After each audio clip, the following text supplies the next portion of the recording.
And today, Governor Greg Abbott declared a state of disaster in Texas that authorizes the use of all resources needed to help stop the spread of the virus. That includes drive-through testing clinics like you see here in San Antonio.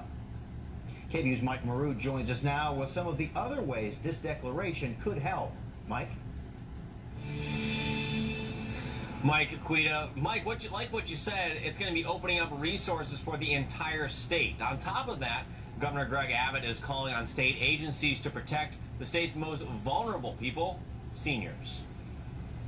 We want to make sure that we do all we can to prevent this vulnerable senior population or others in hospitals from being contracted with COVID-19.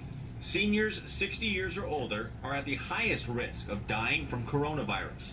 In an effort to protect them, Governor Abbott limited visitation to seniors and kids across the state. I am directing state agencies to restrict visitation at nursing homes, state-sponsored living centers, hospitals, and daycares. He is limiting visitations to prisons, jails, and juvenile justice facilities, too.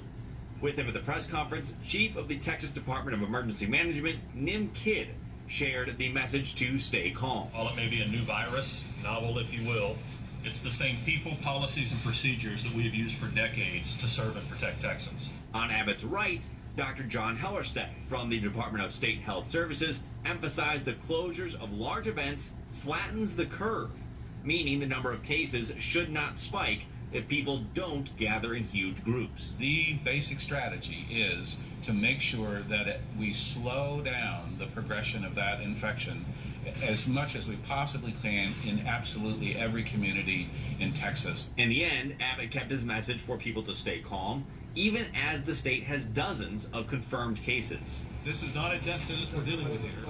This is a typical outcome that we expect to see. Working together, I know that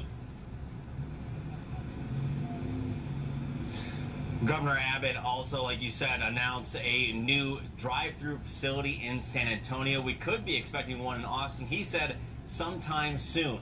For now, public testing agencies or facilities, across the state can test up to 270 people every day. Reporting live at the Capitol, Mike Marut, KVU News.